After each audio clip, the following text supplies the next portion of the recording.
Hello and welcome back to Watching Worst Film, the weekly podcast where we journey through the winners and the losers from the Golden Raspberry Awards. That's an annual ceremony dedicated to the very worst movies from Hollywood and beyond. As always, I'm your host Kyle, joined by the wonderful Mr. Jericho Reed. Thank you. And join us today as we travel to the 2006 Golden Raspberry Awards, where we look at the 2005's finest offerings. So this week we have the debut from screenwriter Jenny McCarthy, and it is the film Dirty Love, directed by John Asher in his directorial debut as well, I believe. Just for some contrast, Jericho, do you want to let us know about what won the Oscar for this year? 2005, was that $1 Million Baby? You're wrong, it was Crash this year. Well, for 2006, okay. Yeah. I don't even expect this as well, so what is happening in The Simpsons in 2006? A simpler time. Around the 300th episode, maybe? Was that Tony Hawk?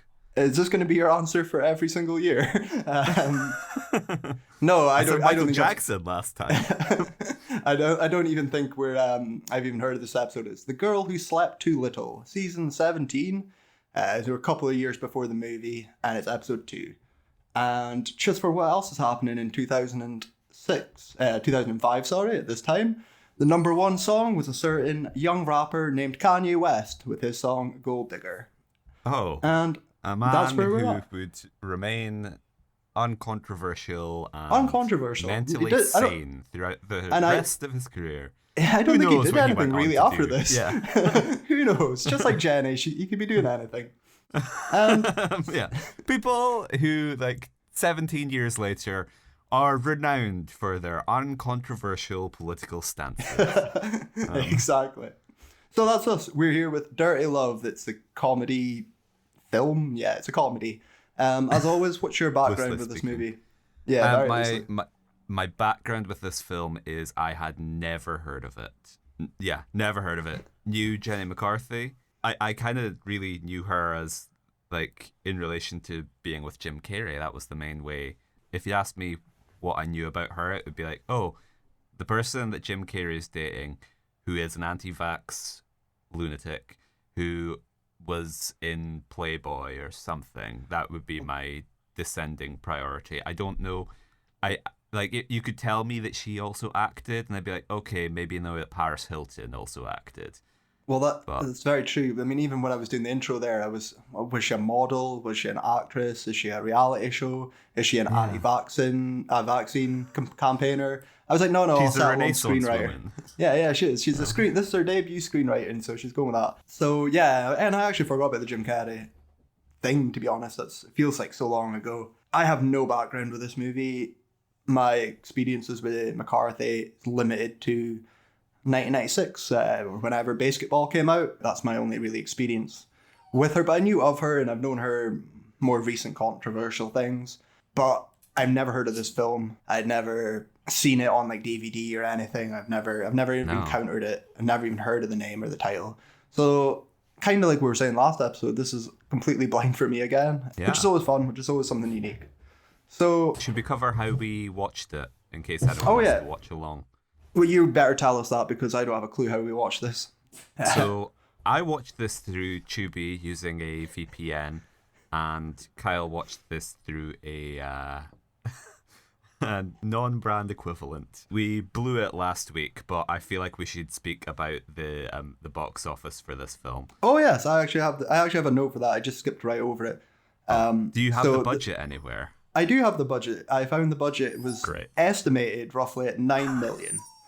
$9 million? $9 million. That's it. And I got two sources on this. I looked at two different websites to make sure. $9 million with the gross returns of 33,000. Closed after a 2-week run. Surely this has to be one of the biggest box office flops of all time. I mean, in terms of percentage, ratioed, yeah.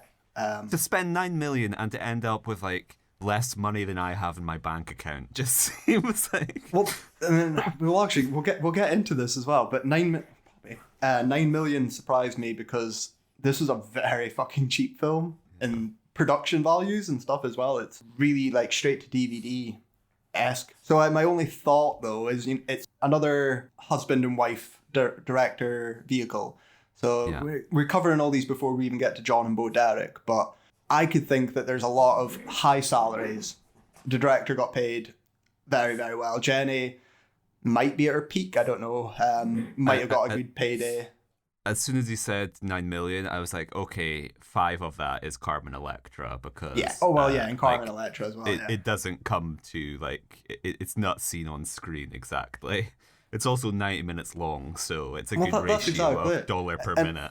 And I was like, well, some 41 are in this, but they get paid a hot dog and a handshake, so they're not coming out of the budget, are they? So with $9 million well spent for a 2-week run that made nothing. This not a thing really. So yeah, this could be our biggest box office bomb. It definitely, I can't see anything competing with this. I mean, maybe Mike Lindell's film maybe cost more than it made. Mike Lindell's film costs I don't know, a cup of coffee. A Two cup mugs. of coffee and an internet SIM card. 2 mugs and a pillow. Zoom Premium, perhaps. So they're a huge bust. And again, it could be as well factored why I never seen a DVD run of it. I never seen it in the shelves of Asta or any no HMV or anything. I never seen the cover to this. And there's such a deluge of these similar films in this time. Which we that's why it's baffling to make that little, and I guess not because it was really hard to find in order to watch. You can rent it on Amazon things, but okay. It's not like it's available on streaming or anything where they put all sorts of crap. You would think in this sort of vacuum in which it was released, they were always looking for crap like this, umpteen direct-to-DVD American Pie sequels. You would think this would be a relatively easy sell, given it's a raunchy comedy with semi-recognizable figures. It's kind of astounding that it flopped as hard as it did. Not even make 6 figures. Yeah, I mean, and such a short run as well. I can only assume that Jenny wasn't on the peak of her powers at this point as well. Maybe it was really poorly advertised, but it's almost a suspiciously low return, isn't it? That it was bombed on purpose, or they didn't want this out. You're implying it's some sort of producers-esque situation. Well, I mean, if I had seen the cut, Springtime for Jenny. Exactly. That's just speculation. It could be that it was just no one wanted to see it, which is fair enough. But one person did, and you know that person? Jim Carrey. He saw it and he was like, that comedic genius, I will make her my wife. Donnie Wahlberg. 2 people seen this. So anyway, yeah, if you want to, we'll go through this film. The film is going to be one of our shortest plot summaries, I feel, we've ever done. I don't know. Okay, well, no, you can carry this then if you're wanting to. The film opens with Jenny McCarthy being cheated on, is that right? No, technically it opens with voiceover narration. Okay. Because I wanted to say straight off the bat, give Jenny her dues. The voiceover is better than Melanie Griffith. This is our second consecutive film that opens with voiceover, and she's a lot more engaging and interesting and sounds like a human being. So check for Jenny. It starts with her reading a little sort of poem, epigraph thing. And I wrote down the opening lines. Love is so great that it's almost unreal. And it's She's sort a of poet, isn't she? She is, yeah. It's sort of over, they're trying to do the Love Actually thing. And I think this is post Love Actually, so you're not going to be like, oh no, actually, Love Actually is doing the dirty love thing. But Dirty Love Actually. It starts with sort of grainy video cam footage, I feel like, of just sort of incidental shots. And then you'll correct me if I'm wrong, but it then cuts to Jenny McCarthy on Hollywood Boulevard going, oh my God! Oh my God! Oh my God! And screaming, oh my God, for what seemed like an eternity. And that's when you find out that she was cheated on. Oh, okay, yes. It's a little hazy on that start, but yeah, she is screeching as well. And this was a bad sign. This is right off the bat. I also told you my heart sunk. I was getting worried for this because I didn't know what to expect. Both of us were worried. Alarm bells were raised when we were like, is Jenny McCarthy going to surprise us as being a Pauly Shore-esque, intolerable screen presence? But very basically, Jenny McCarthy plays a character. I can't remember her name. I can't remember anyone's name in this, unfortunately. I'm going to tell you that they're probably irrelevant. Yes. So Jenny McCarthy, we get a flashback where we're at, where she's found her model boyfriend. I do remember his name is Richard. Dick. Dick, yeah. I mean, Dick. I can't get over Dick. Just need Dick, blah, blah, blah. Yeah, so he's cheating on her. And this is her cut to her falling apart. And she's hysterical. She's wanting to sleep around, but she doesn't want to sleep around. She wants to fill her heart. She wants to, get over him, which is fair enough. Well, I think what's pertinent to mention here is that Jenny McCarthy is also a photographer. Okay, well, see, I watched the movie and I didn't pick up on that. I forgot about that. Yeah. That went over me. It's too deep. It's almost as if it's a throwaway detail that isn't relevant to the rest of the movie. But Jenny McCarthy as a photographer, not to say that photography is a high-class profession, but Jenny McCarthy being believable as a photographer is almost like the Meg Ryan helicopter pilot in terms of, I'm not really buying this. I don't think she can spell aperture. I can't tell you what happens, but Dick does something to her equipment. Dick, like... He smashes up her equipment, right? Okay, does he? Yeah. See, I do remember in the that. rain, he pawns it, he because smashes up, he does something. There's a scene later, and actor's name's escaping me again, but from American Pie and Freddy Got Fingered, he's the titular Freddy. He's the one that finds the equipment as well, I think, all smashed up, when he goes round to Dick's house to get the equipment, I think, and ends up peeing on his sofa. But anyway, we'll get back to it. Basically, the plot is we've got broken-hearted Jenny McCarthy and her two female friends and male friend Freddie, which is a relationship I asked you about because I couldn't understand it. It was a very strange dynamic. It was weird. And her friends, one of them is a waxer played by Carmen Electra. Yeah. And the other is a socialite model something. Actress. That's the one she was. She's almost like a proto-influencer, to be honest. She's one of those, like, my job is being on camera. I'm not particularly good at anything, but I'll do everything. And I'll say it now, like, she's probably my favorite actor in this movie. Really? I mean, I'm being generous, but she delivered it well enough for what it was. You could pluck her out and stick her in American Pie, and it wouldn't have made a difference. She could have been a Tara Reid role, but some of it was quite done okay. You're right. The more I think about it, the more you got the sense that it was almost like good acting. She was like, okay, well, I'm gonna fit in with what everyone else around me is doing. Well, that's it. When you're surrounded by Jenny McCarthy and Carmen Electra. She was the only one that felt like, she was playing a character and acting and not just fucking about, like when the director shouts cut that she's going to be a real human being afterwards. And I couldn't see Jenna McCarthy changing after cuts. I think when the camera stopped rolling, she's the same. Yeah, there was variation in unnamed actors. We're almost doing her a service by not saying her name on the podcast. 100%. There was a variance in her line readings, which suggested that she was capable of modulating a performance, which everyone else 100% was not. That's her friend. I mean, the cast is very small as well. There isn't much people in this movie.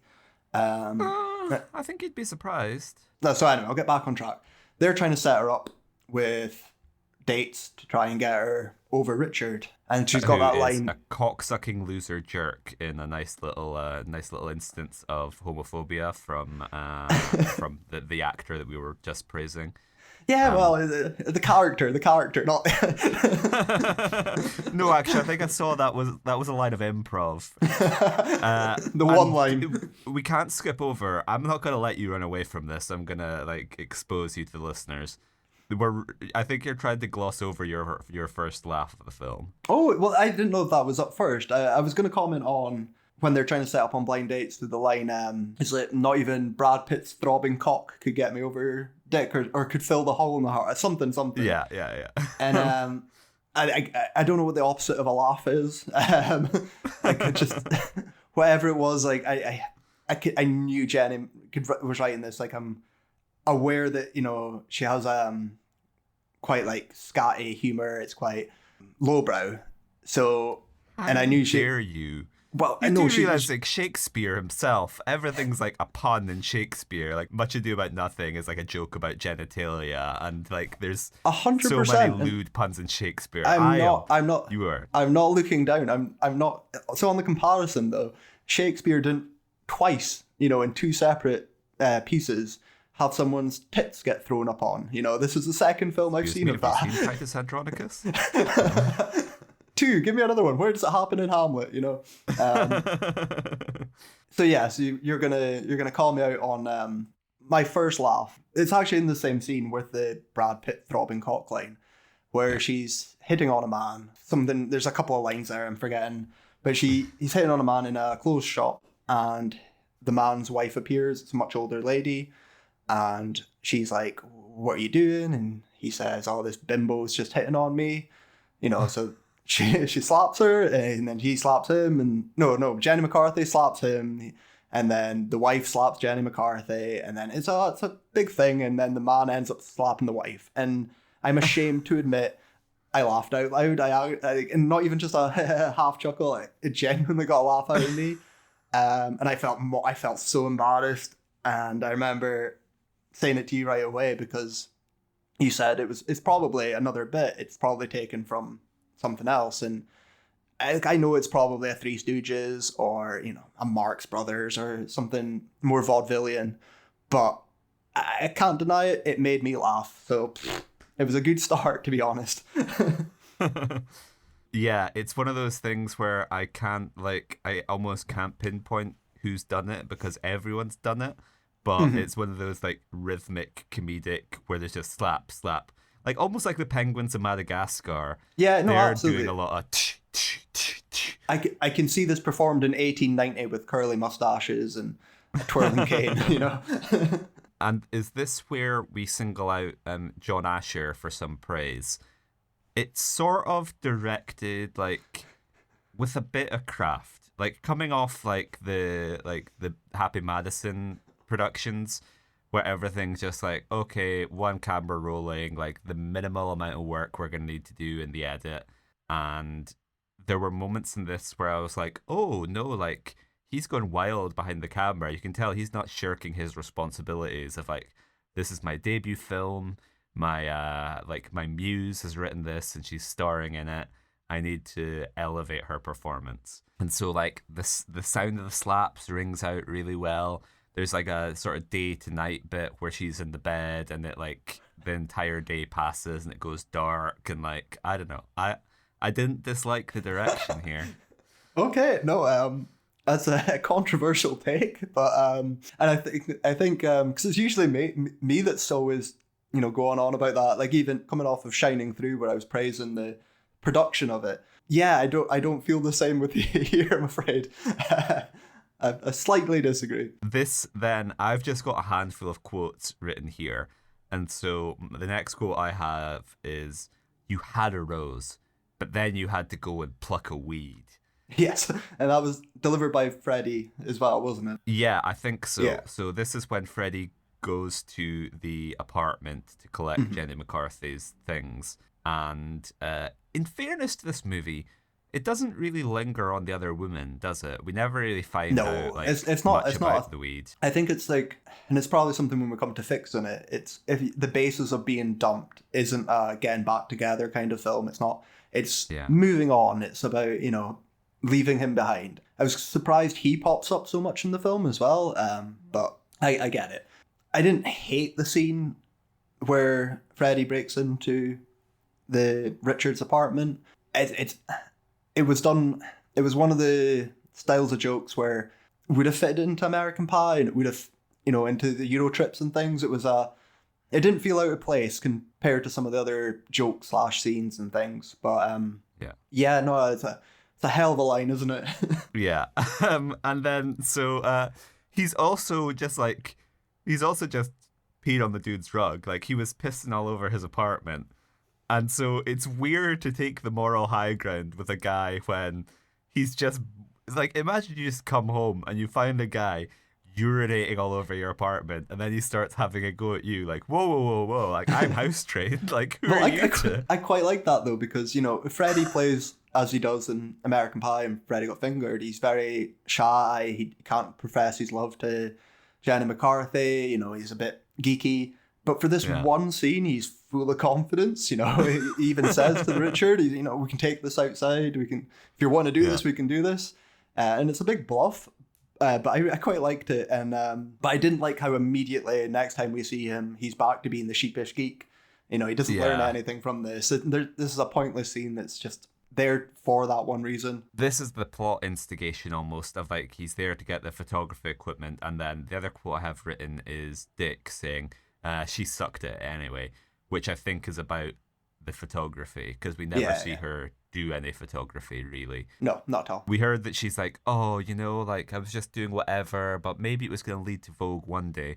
So we at least know that she's not meant to be like a high-end photographer in her world, in the world of Dirty Love. But that's where Freddy has gone to get the equipment. He's failed.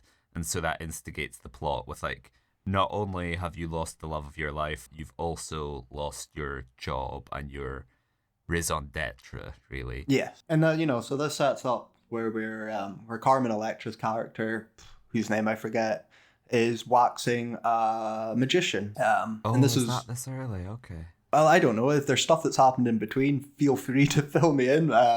My notes aren't that long. I can't really remember chronology. I guess this is what happens when we are separate and each of us are taking notes about the things that interest us. Yeah, exactly. Coordinate. Have you done the audition room? I don't think you've done the audition yet. So the friend who's the good actor, she's waiting in an audition, and she kind of makes Jenny McCarthy come with her as emotional support, doesn't she? Yes. And Jenny, by this point, Jenny's desperate to be like, oh, I just need to find like a new man. And so she's like, Simpsons reference Ahoy, she's like Homer with Terminator vision when he's trying to find a date for Patty or Selma, and she's just sort of looking around. And so the first guy she lands upon in the audition is like grabbing his crotch. And so she's like, no. And then she pans. And then there's two guys making out with each other. And then she's no. And then she lands on a sort of like guy who is probably best described as just like a weirdo. I don't know. He almost has like regular sized American Stephen Merchant vibes. Absolutely. He's just like a blonde kind of oddball. But anyway, meanwhile, her actor friend is in the audition room working with a couple of visionary directors. Yes. Wow, we love your take, but would you mind doing it again and being a little bit younger? You remind me of my stepdaughter. Wow, is anyone else getting a little bit excited in here? There could have been 3 directors, Jericho. So there are the two directors who are just directing a commercial or something, aren't they? Yeah. They're Woody Allen. Yeah, they're Woody Allen. So my notes are a bit different here. And again, this is what happens when we don't watch them together. I thought the magician was first and the director was second, but you are right. You are actually completely right. So though she takes one of the Woody Allen, to it's a catwalk show, isn't it? A runway show for models. And I think she does this because she knows Richard, her ex, is going to be there because he's a model. And it's to, you know, show him up. Look, I've got a big famous Hollywood director that's never going to be controversial. Like, famous New York director. Yeah. I've got an Academy Award winner. Well, and then, you know, and I was kind of expecting a cheap joke in there, you know, you're a big dick, but I've got a big Woody or something, you know. Oh. Some groaning thing. They do make that joke where she tells Jenny McCarthy like, oh, like they're just like, oh, I can't remember. No, it's the other way around. They could have done it. They could have workshopped the joke better if they'd done it as Jenny hasn't seen them. But Jenny is like, yeah, they're just like Woody Allen to the actor. And the actor who's seen them is like, what do you mean? Like, I love Woody Allen. Like, White Men Can't Jump. Like, The Hunger Games. Which Freebirds. Which was actually a smile from, again, this was the actress that delivered it, so she's getting the credit here. It's Yeah, the what do you mean? I love Woody Allen. That scene in White Men Can't Jump where he takes his shirt off and his abs are glistening in the sun. And I guess just as she was delivering the line, the mental image of Woody Allen starring in that film made me laugh as well. So True. I had to work. I had to work for the joke in my head, but I will give half a point for that. See, I think you make it is like she is like, oh my god, like you need to come meet this director. They're just like I know two guys who are just like Woody Harrelson, and then Jen is like, oh my god, great, yeah, and then she comes and she's like, Woody Harrelson, huh? And then that's when you see him being like, oh, I've got my good friend Marshall McLuhan around here. Come on. So it doesn't go very well. They're drinking, I believe. The Woody Allen are drinking heavily, and that leads to her date, her Woody, throwing up on her, and all the models turn to her and start laughing, pointing at her. Richard gets his moment to have a laugh, and she bursts out at the front of the catwalk, and it's close to back to where we were at the start. She's hysterical again. I think she's oh my god in. She's just flapping about, just annoying the piss out of me is what she's doing. But that's the Woody Allen arc over. This is the most pornographic, like Playboy-esque moment because she like rips her vomit like soaked dress off. Yeah, and is just like covered in vomit, topless, being like, "Oh my god." Well, oh my god! I actually thought there was going to be, like you say, this was going to turn into that territory because she's she's moving about and flapping about so much. I thought something was going to pop out and there was going to be a next joke or something. She was going to get more embarrassed, or I don't know, the dress would get caught on the doors or something as she was coming out, and just further humiliation. But no, is it done? Before we leap on the fish guy, the fish guy I forget about because I have all my notes here. I have the Woody Allen director. I have the magician, and then I have ecstasy fish, drugs fish. I'm fairly confident that the fish guy is prior to magician. The immediate note I have preceding fish guy is piano. Oh yes, your laugh, yes. Yeah, my laugh. Can you? She's lying on a sofa because I think it is after Woody Allen. Like everything's still going more worse, and now Richard has got another one up on her, and she's saying that her world's coming to an end. She wouldn't mind if a piano would hit her right now, and then massive piano drops on her, and which again, in my defense, John Asher, like that's a good bit, like that's a good live action Looney Tunes bit, like. Adam Sandler, you're never going to get Adam Sandler doing anything that will require like a stunt, that will require like special effects. No siree. But in this, they like actually drop a piano on someone. Yeah, that's a $9 million piano they dropped. It's a Steinway. And so then that segues neatly into Touch My Bass Guy. That segues neatly into Fish Guy. So she meets a guy in a bar or whatever, and goes home with him, and she's like, yes, finally things are on the up and up. And then they take it back to his bedroom, and I think she's waiting in the living room, and he's like, I'm going to slip into something a little bit more comfortable. Why don't you join me in like a minute or so? Or she goes off to the bathroom to freshen up, and then by the time she gets back to the bedroom, classic, opens the door, and he is naked on all fours with a fish up his ass, and he's screaming, touch my bass, touch my bass, touch my bass. I feel like I'm going crazy here because I thought Fishman was the one that gave her drugs. Is there two dates? And then when she's spinning around the kitchen in the living room and she's gurning and she's chewing, she's doing you're probably right. Yeah. And then she goes to the bathroom to sober up. And thought that's what it was. And then when she goes through, he's on all fours. This could be two different characters and two different scenes. You're right. There aren't two fish, like, particularly coming off Shining Through when we had the secret message hidden inside the fish. Are we on drugs? Have we eaten, like, some bad salmon lately? We're just hallucinating all these fish-based episodes.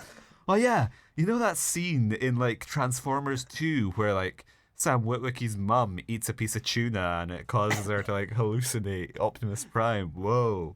I'm looking forward to that when we, reminisce, 50 episodes down the line, and I'll be Do you remember that World War II drama where they had to get the code out that fish out the dude's ass, and some 41 played while there was bombing, you know? That's Strange gonna be time. this is gonna be our retirement, just getting pushed away to get euthanized in Switzerland by grandchildren who are rich off the royalties from the podcast. Be like, sure, Grandpa, yeah, So that brings us post-Bass up the ass nicely to our next guest star, I guess, our next segment. And this is where the film started to fall off a cliff for you, isn't it? It's the appearance of the magician. Carmen Electra is waxing a magician who is away to do a performance on The Tonight Show, Letterman, Conan, one of them. He's away to do a late night show performance. the James Corden show. James Corden The Tonight Show with James Corden. And he has to wax his legs for it because he's doing a water trick. Yeah. So he gets waxed by Carmen Electra. And so here's where I'm starting to rag on your production. Carmen Electra's waxing studio seems to be 5 pillows stacked on top of each other and a table. It's very strange. Anyway, she's waxing her. She's waxing him, sorry, and finding out about him. Finds out that he's single, and Hello. she charges. Hello? Yeah, sorry. No, I was just saying hello to the idea of a single magician. Every woman's dream. Which reminded me, I'm not sure if you ever seen the episode of IT Crowd where Jen dates a magician who looks like a magician, and he looks too much like a magician. He looks like a magician. No, he doesn't. Cut to, yeah. So anyway, so this is where I'm going to rag on the production because she sets him up, or she gets his number, sorry, and charges him, and wants, I think it's 60 for the wax and 20 for being pretty or something. And he hands over a $1 bill, and she's like, fuck, this is $1. Cut back to him going, ooh, and then cut to her again. Benjamin, baby. It was like smoothest transition. And as the funniest, we're not going to do this. We don't have the budget to turn this $1 into $100. So we're going to have to cut away and cut back. And then the director is immediately like, give me that back as soon as we yell cut. Because I need that. That's big for dinner tonight. It's my personal $100. So I guess it doesn't really matter where we're jumping about chronologically, but this brings her date with the magician, which is at a restaurant, which is definitely where the comedy comes to a grinding halt. Yeah.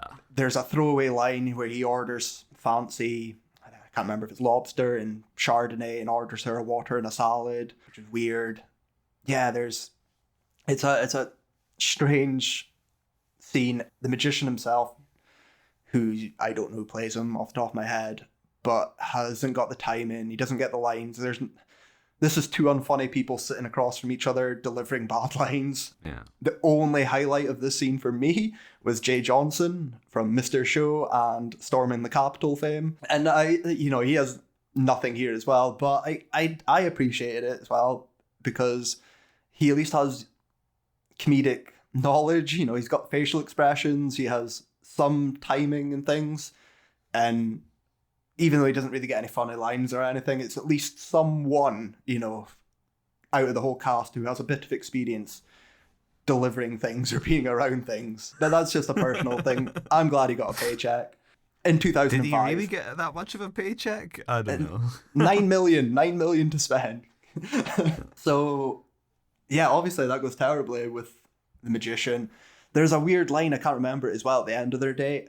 He does magic. I can't remember what it's about. The bill, or I honestly can't even remember. But it isn't funny. And this is where my memory gets a little bit foggy already, because what scenes follow what scenes now. You talked about the herpes scene with the actress friend. Yeah. What did you think of that? It was interesting, I guess. The best way to describe this film is that's why we're a little bit hazy, is it's very non-linear. It's like sort of like After Hours-esque caper where she's just blundering through life into these comedic set 100%. pieces, and it's chaotic, and so there's no rhyme or reason to what follows. I know you're saying After Hours. I'm going to say it reminded me a lot of movie 43. Okay, yeah. Especially with the infamous, date scene in that. And we'll get to that in a few episodes, don't worry. it's just the way it was, just a bunch of segments pieced together. You know, there is an overarching plot, I guess, but it is just Jenny McCarthy goes on a date, Jenny McCarthy goes on another date. You know, it's bad, funny, haha, move on. I knew this was going to be the way as well. Like, the film doesn't throw you off at all. As a writer, it's almost just as if she's like, oh, what's like a funny like premise, or what's a little sketch, and how can I join these together? So the herpes scene is the actor who we like. She's in another casting, and the casting director is like, yeah, like, I think you're really good for this part. And then the product is for like herpes be gone, and the actor's like, what? No way. No one's going to believe that I have herpes. And the casting director's like, what are you talking about? People like you get herpes all the time. You like dumb, naive bimbos, like the people who think they would never get herpes. And the reason I have this scene singled out is because, ding, ding, ding, PTA reference, that was the Licorice Pizza casting scene, where Gary Valentine takes Alana Haim into the meeting with his agent. Yeah. But and we have the actor who plays Barbara Rose in Phantom Thread, because she advises the actor. She's like, you need to pay your dues in acting, not with men. No, yes. Because I just wondered. I was like, what is this Jenny McCarthy giving advice to all young like actresses out there? Is this something she's been told? But I don't know. It made me slip out of consciousness and back into that Licorice Pizza scene where I was just thinking of like, can you do Krav Maga? What's Krav Maga? Israeli army. Always say yes. Always say yes. Yeah, exactly. The only part that sticks out in my memory from that scene as well is at the very end, after actress has gone off, the casting director doesn't turn off the camera. She turns the screen up. And I don't know why that's stuck in my head, but it's such a strange little attention to detail. It's like, the person filming it knows how to work a camera, surely, you know? Someone can tell her that. I don't know. I'm trying to think. We'd still be shooting on film at this point, so they were burning money. That $9 million was slipping through John Asher's hands. He was like, forget it. We don't have time for another take. And so the next little episode that we segue into is the Carrie supermarket scene, isn't it? Yes. Which that fucking feels like that's their big. That's where the $9 million went to. Is they're like, okay, we're gonna get like we've bought out the supermarket for the day. We've got gallons of pig's blood. We've got like tons of extras. Like this is the crescendo. This is gonna be like the trailer scene. Mm-hmm.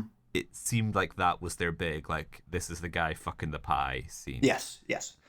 And I agree with that. Like, again, with extras, the location changing from not being in a restaurant or a store or etc. You know, this was different. I didn't like it. I think it's one joke smashed into oblivion. Jenny McCarthy is on her period. She goes to the supermarket to buy tampons.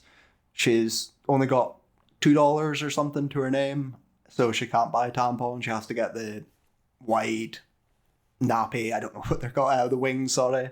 And she's mortified. The bathroom she can't get into once she starts menstruating, so she ends up running out, basically, isn't it? She starts. Oh no, there's a good bit as well. I don't know. I think you're simplifying it a little bit, because it starts off with just like she's. I am doing a dishonor. Yes. And then she's like, oh no. And then she runs off to try and find some female hygiene products. Yes. And then they're all like, the shop, the like, shelves are bare, or she she does. She looks down, because I remember it's $3.50 for a pack of tampons. She looks down, and then I don't know how much money she has in her hand. She could have $100 in my hand, and I don't know. Pull with a rider. Just still. That's why I'm like, there has to be something more. There has to be a better obstacle than just like, I am like $1 short. Because like, this scene's so horrifying and mortifying that you're like, oh, like, she'd have considered any kind of like improvised solution, because she's running around the store going like, oh my god, and she finds like Dick is there in a pair of white pants. Oh, so like, he is. no, I know where this is going.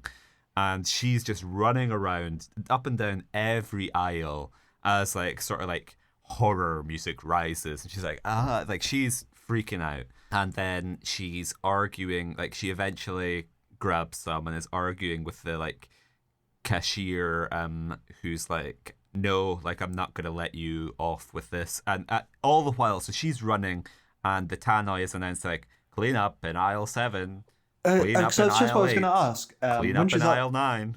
when she's at the checkout as well, it's when the cashier does the announcer thing, and it's like, I need a price check on the extra large, Yeah. you know, wings pads, and I can't remember the next part, but then Jenny McCarthy starts slapping the living shit out of her with them as well, with the pads. Oh yeah. Which nearly raised a smile out of me, but it didn't. So no points. Nil point. But it threatened to make me smile. But yeah, like, so that, I have simplified that scene because I didn't like it. Well, I might be misremembering this, but I seem to think that she runs back into the store after the checkout woman refuses her, because a woman slips over in the blood, and then Dick helps her up, I think. And then again, I'm just losing track of like what actually happened in the film and what was me visualizing like, okay, so she's 100%, gonna yeah. run into Dick, because they don't fully on have her like collide with Dick, and now No. he gets up and his trousers are red, which is what No. I was predicting. But I feel like at one point she slips in the blood and she's lying on the ground like Jared Leto in Suicide Squad when he's surrounded by the knives.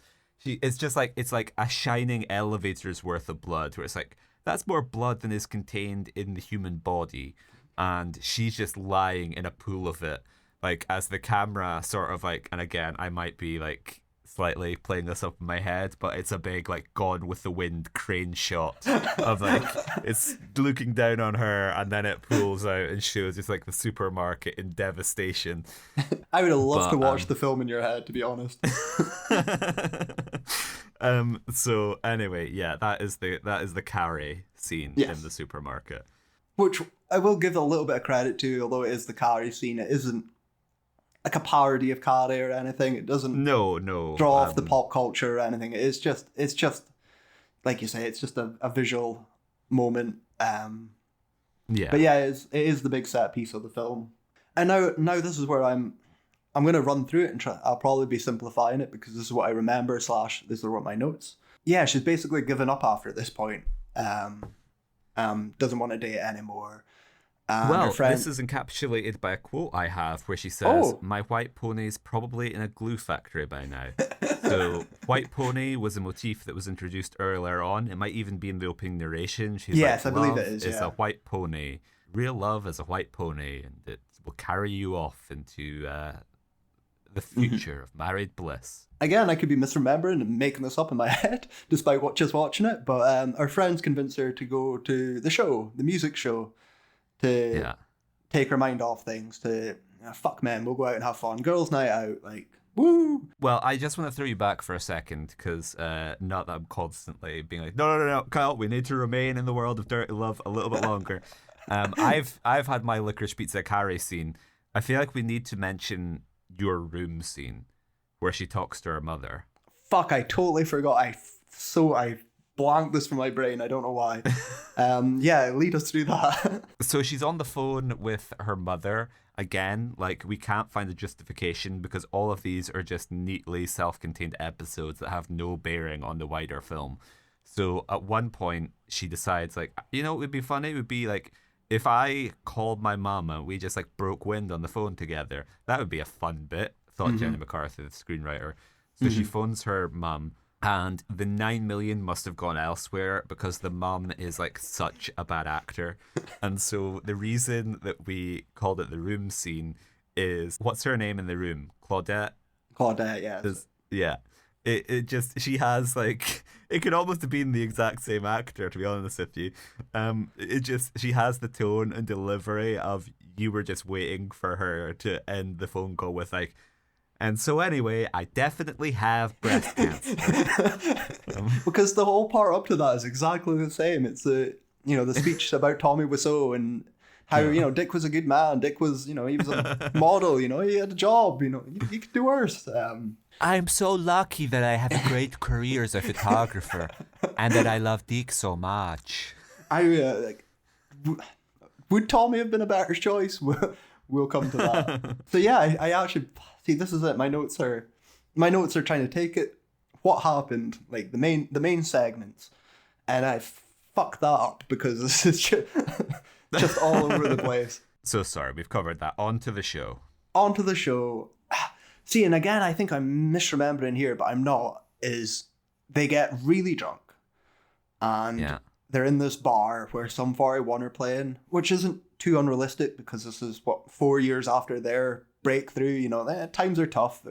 They're playing in your local, and this is really weird because they get very, very drunk, and then once the band, and it is actually Sum 41, start playing, it basically cuts to a music video. And I'm not sure if the song that they played had a music video or but it was shot differently. It was shot for me in a music video. They're all lip syncing. It's all. This is just John Asher showing off his skills. Oh, maybe. Well, yeah, skills. And Jenny McCarthy's got so drunk that she's climbing on top of the bassist and she's dry humping the singer, and I think she climbs on the drummer as well. And they're milking the cameo for as much as they can. And the lead singer of Sum 41, Derek, Mr. Levine, I can't remember his name. Derek, what a terrible name for a rock star. Avril Lavigne's husband or ex-husband, Derek. He starts hitting on Carmen Electra as well after their performance. Calls her out as well for not being black, because we've gone through this whole show without mentioning that her character as a waxer is vaguely racist. Yeah, she's sort of ethnically ambiguous, and I was like, okay, trying to be charitable, I was like, is she of Latin descent? I mean, I don't think it was outrageous because I assumed for the whole film she was Latino, and it wasn't until Sum 41 pointed it out that, you're white, and she was like, don't you ever call me white boy or something, and I was like, oh shit, that's rough. I've looked it up, and her character name is Michelle Lopez. Okay, so, well, why did? But were they doing a? I tuned out once again. I'm sorry, and we're just learning here that I'm terrible if I don't have the accountability of Kyle sat next to me. I will just tune off, and Licorice Pizza will start playing inside my head. So, maybe they might have done that. She was like Latin Rachel Dolezal. That might have been the. It might. I can't give it the credit because it's actually something I forgot. It was my second chuckle of the film. Was when she gets chased out of the supermarket by the security guard, and it's ADR'd. It's overdubbed with. I think it's really, really offensively racist for an Asian language. It's it reminded me of I think it's because I've been watching it back recently of Ken Jeong in Community when he's the security. Yeah. And I think it's because it's so obviously ADR'd, and it's such I feel like it was John Asher himself sitting in a booth, doing the actor record the voice on set, and they're like, this isn't racist enough. Yeah, Let's exactly. get a white man to do this. And I chuckled at that, but I felt bad because I don't know how intentional it was. I don't know what the meaning behind it was. It's just fucking ridiculous. But anyway, yes. Licorice Pizza casting director had just been like, she was in charge of casting. She was like, okay, you need to find an Asian person with a stereotypical comedic comedy Asian film accent. You need to find 100%. Long Duck Dong from Sweet 16 or Pretty in Pink or whatever the fuck he was in. You need to find the real life version of that. And if he doesn't exist, you need to find an actor willing to pretend to be that. 100%. So you're going to have to interrupt me here because from my memory, lead singer of Sum 41 is hitting on Carmen Electra, and either the actress or Jenny herself says, no, we have to go. I'm too drunk. I need to go home. So Sum 41's left hanging. He doesn't get a piece of Carmen at all. She goes back with him. Jenny McCarthy tells someone on a motorbike that he's going to get laid tonight, and she's going home with him. They do go home, and she changes her mind. She doesn't want to be with him. I can't remember why. And then this leads her to our discussion and realization about her white pony, Freddie. I think. Did anything happen in between this? There are two little things, but we can definitely, two little notes I have, but we can cover them like afterwards. The only other things I want to talk about was we have like, if we're discussing ongoing themes within the wider podcast, this is our second film in which a man is asked, "Are you gay?" Because Freddie, it's Freddie, isn't it? Freddie's driving them all to the club. And then a car pulls up beside him, yeah. Yeah, and some gangbangers are like, "Hey, Freddie, are you gay?" And then he's like, "No, I'm not gay. Like, why would I be gay?" And they're like, "Well, any man in a car with 3 women that hot who isn't doing anything must be gay." And that's when they do a lovely lady on him. They go all Ray Liotta in the back seat of like, one of them starts miming like fellatio on him. Yeah, the other two are like rubbing all over him. Well, it's Jenny McCarthy like, that does that. Huh? Yeah, she because that's the one where she, and again, this is setting up for before the club where he's got she's like, "Oh, it turned him on or something." She was, and he nearly shoots his shot with her. He nearly takes her but moment. He's too nice. That's the He's problem. too nice. He's just too nice. He's just too nice. Nice guys don't get any luck. Yeah, exactly. He's like, "Alas, I am celibate through involuntary means." So yeah, like I did forget about that as well. But anyway, this comes and then Kevin Smith is the other one. Fuck! I fucking forgot about Kevin Smith. Don't worry, I was never gonna let you forget that. Do you want to take us through Kevin Smith then, please, Jericho? So Kevin Smith is just a director. Okay, Kevin Smith, necessary history for Kevin Smith. I've probably mentioned a few times. I despise him. If we've spoken about like how you can plot out my viewing during the pandemic from things I speak about on the podcast, I watched Kevin Smith's entire filmography over lockdown, and I did not enjoy it at all because society has progressed beyond the need for Kevin Smith in 2022. Leave the man to cry over Marvel TV shows and Star Wars. Like, do not let him near a camera because he is a terrible filmmaker. And like, I'm happy for him that he's living the dream and making movies with like his wife and kids and talentless friends. But I do not want to watch them, and nor do I even want them to be out in the world because. Yeah, they could just exist. I don't have to watch them. I don't have to seek them out. But just you could have stopped at any time. I will. Exactly. Just knowing they're out there brings me pain. And so I will find them and I will watch them. So he needs to be prevented from making them for my own health, my safety. I can't be trusted to live and let live. So anyway, I very much do not like Kevin Smith. Well, you know who's not getting a $9 million budget anymore? Mr. Kevin Smith. Who's laughing now? Which I was going to say, John Asher is a better director than Kevin Smith because Kevin Smith has filmed, Kevin Smith films a concert in Chasing Amy and it does not look like a music video. It looks like me filming a concert when I was a student where you have one camera, it's on a tripod, it's at the back, nothing's framed very well and there is zero movement. So John Asher is a better visual director than Kevin Smith. Wow. But anyway, that's not why you're here. You're here because there is a director who he's not Woody Allen. Is he directing the Herpes? He is a commercial? director. What's he? Is he the director of the Herpes commercial? He could be. It's not really relevant what he's the director not. of. I mean, I think that's a surprise. So we kind of knew there was going to be a Kevin Smith character just from looking up the trivia, and I expected it while we were watching the film as a segment. She's first director date, and then towards the end there'll be another director. This one might be different, and one's Woody Allen, one's Kevin Smith. Oh God, those are your two choices. But his part isn't as big or memorable as I expected it to be.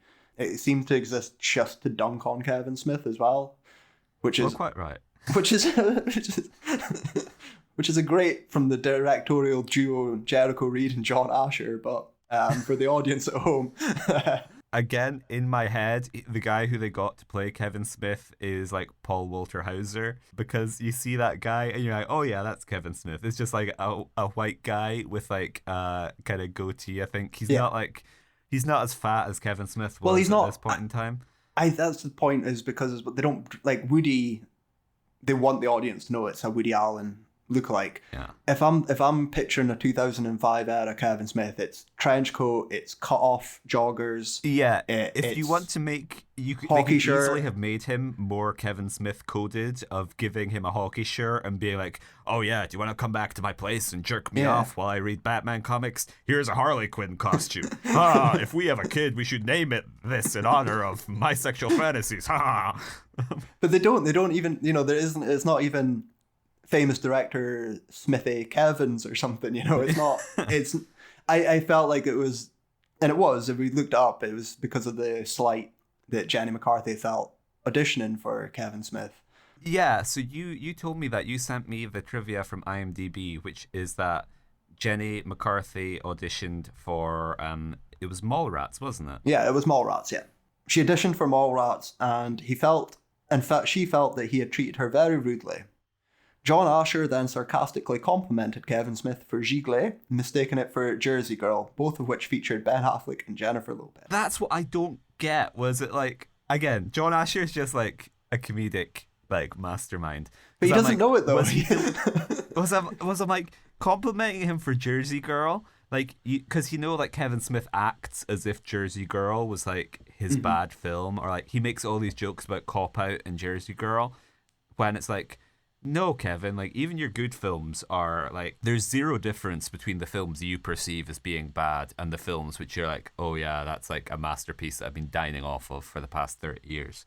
So the idea of like if you're going to meet Kevin Smith and you're like, hey man, I loved Cop Out, I feel like he's already going to take that. So like John Asher is just working on multiple levels where he's like, I'm going to pay you a compliment for like a dog shit movie, but I'm also going to get it wrong. I don't know. That's just like so good. It's like stabbing him and twisting the knife. And it is. I mean, it's a layered insult, and I agree with it. Yeah. But there's no way it was deliberate, and no way in hell.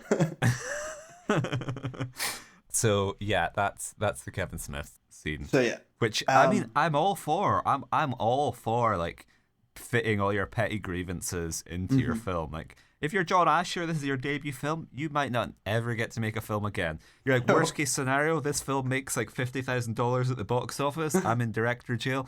I need to fit in everything I have to say.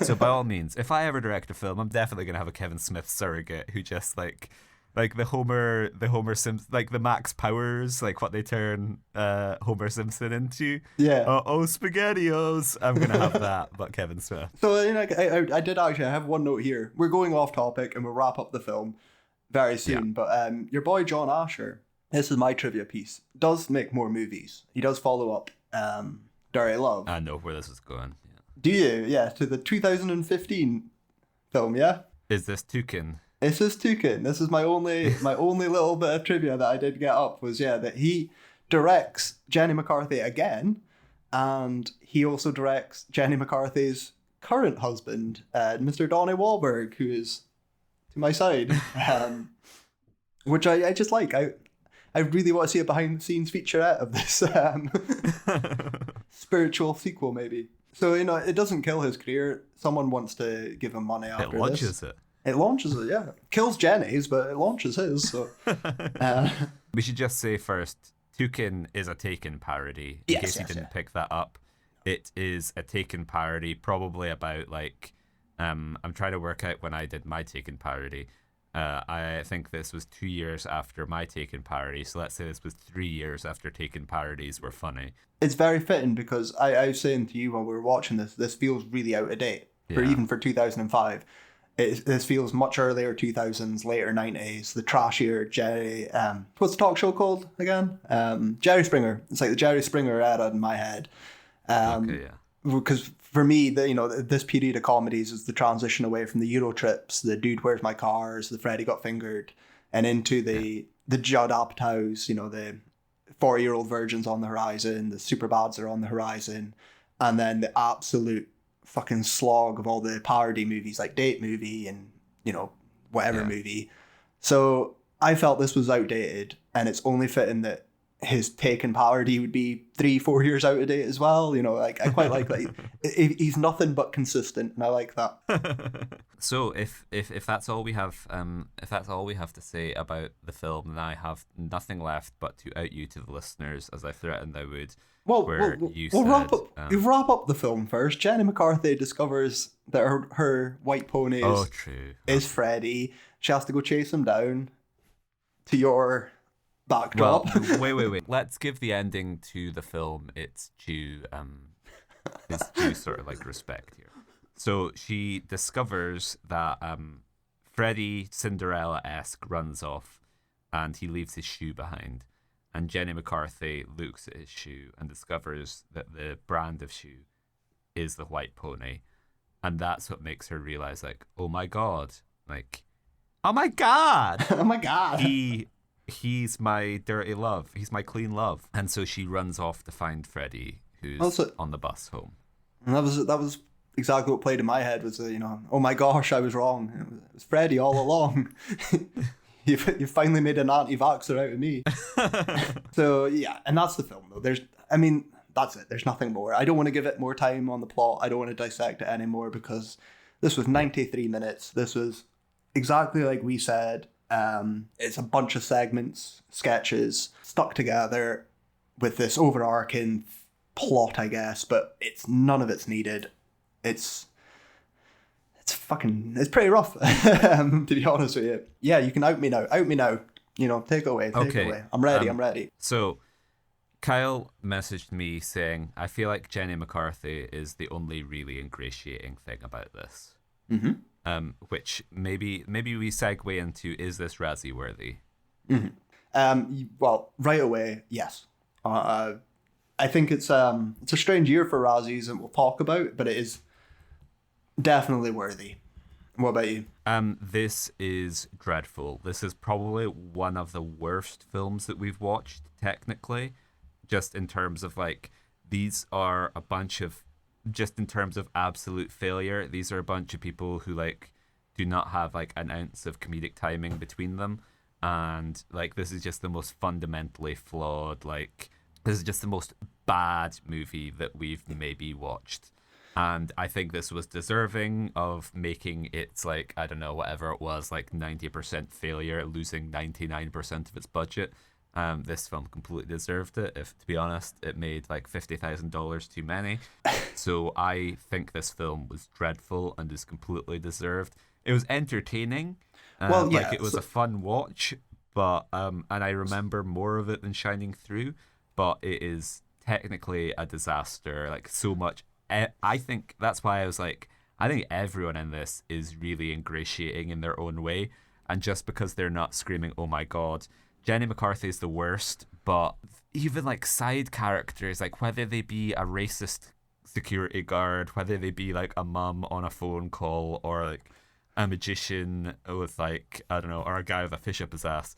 Yeah. Everyone is kind of a different flavor of bad. And I'm like, the film as a whole is ingratiating because it just feels like a cheese grater against the face. I know, all right, so I agree with you. I actually have my wrap-up notes here that I've just... Is this the worst film we've watched? Technically, yes. Technically, no as well. If we're going under Razzie definitions, this was not the worst, maybe, technically, from what we've watched. I'm a bit in the middle because, well, if we're counting Mike Lindell, then... Yeah. Well, we'll just dismiss that as not a film. We can't. No, well, if Mr. Razzie counts it, so do I. Okay. But on all over it, I think Jenny McCarthy is really insufferable. I find it really hard to just... And she's like, I agree your points with the side characters and stuff all suck. Everyone's annoying. But their side characters, they're not 93 minutes dedicated to them.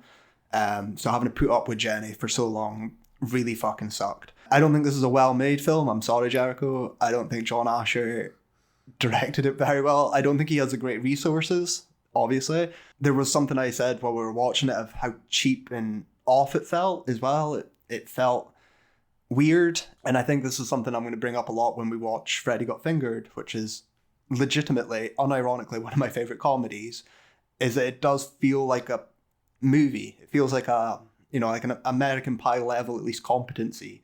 Whereas here felt so strange and so, there's some weird, there is some good stuff in it. I'm never going to take that away, but it does feel like a first timer. And I think one of the biggest problems for me was the music was done by an in-house uncredited production company. So I found two lists for production with two different credited people for the music. One was a D.A. Young. The other was a generic just company, The Something House, I believe, which was what was credited on the film. And I looked it up because the music in this is so fucking cheap. It's stock music almost. There's no consistent theme. Obviously there's not going to be something for Dirty Love, but it did not feel like a composed score or music choices. Very, very just generic samples that we can find. Stock music from a CD that we found in the supermarket. So like it's all these little factors around it that just make it feel so incompetent, and it just boils down to how bad the comedy is as well. There is some physical things that, physical comedy we both laughed at. I laughed at slapping, you laughed at the piano, but actual written jokes that weren't stolen from the 1800s are just, they're non-existent. There's nothing here. There's no moment that just genuinely felt like I was watching a movie. Like it's such a strange experience. However, it is 93 minutes long. It was easy to watch. It was probably easier to watch than Shining Through because it's quick, it's weird, it's bizarre. It was so good when I was talking to you, and like this rarely happens, so I want to savor it. But we were speaking, I looked and I was like, wow, we're half an hour. We're 1/3 of the way through this movie. Like normally it's like, oh, Kyle, yeah, bring up the running time. Oh my god, we're only 10 minutes into this. I feel like I've been watching robots crashing into each other for 3 hours. Well, that's it, we spoke about this that. was like, oh no, the end is in sight. It's like Frodo and Sam being like, oh, that was easy. Turns out we're in Mordor. Great. Well, that's it. Ever since Transformers, I have learned my lesson not to try and look at the running time. It breaks my heart every fucking time. And I'm sure we did it with Shining Through previously. It's just like, oh, we're halfway there. But no. This was, like you said, we're a third of the way in, and yeah. I didn't notice. I was no pleasantly surprised at how easy it was to watch. Doesn't make it good. Wouldn't recommend it. No. Definitely worth a Razzie. But yeah, very, very strange. So we'll wrap up this part with what we always do. Can you think of any quick improvements? How do you fix this film? Honestly, like I am really struggling. I would just say if John Asher commits a little bit more to his Looney Tunes-esque sensibility of the film, when it works at its best, is probably in that slapstick things like or surrealism of like men with fish up their asses and like pianos falling out of the sky. So I would just commit to that a little bit more. Maybe go My Son Hunter. Maybe we need more sound effects of erections going boing and just like, I don't know, make it a little bit more stylized. But beyond the massive overhauls of you get someone who isn't Jenny McCarthy to write the script or do a pass on the script at the very least. You swap Jenny McCarthy with the Licorice Pizza actress, and I think that makes a big difference. But I can't think of anything that isn't really like a fundamental overhaul of the film. So your two options there are watch Licorice Pizza or the surreal leaning into the strangeness, someone else writing, someone else starring, and just go full with physical comedy and just bizarreness is Freddy Got Fingered. So you'll come to that when we come to that. You'll come to that. I always feel like this is like an abusive situation I'm in here, which is like you will learn to love. You will Freddy. fucking love Freddy Got Fingered. I always want to watch it just to get it out of the way, so I don't have you saying like you will trust me. You will come. It's like you will join the dark side. I once thought as you did. Then I watched Freddy. It's the only. So obviously I have my Stallones and Star Treks that I'm going to gush about and talk about for hours in detail. But Freddy Got Fingered is the only film we're going to watch together where I'm going to be that Did you see that bit? Jericho, Just you're not paying watching attention. me watch the film. Yeah. So what You're do not you think? enjoying it enough. Put your phone away. The Tom Green fan club, it's only $20 a month. The Tom Green Patreon. So, I agree with you for the most part, though. The only thing I was thinking about that would make a relatively quick fix, without overhauling it completely, is if you recast some of the bad dates and probably use a bit more. This is something I expected from the film that I was surprised not to see, was gratuitous cameos. There is some 41, like we said, but there's no reason that the magician couldn't be, what is it, 2005? It could be like John Lovitz. Could be. Pauly Shore. Oh, yeah, John Lovitz. Yeah, John Lovitz is the magician. Pauly Shore has a fish up his ass.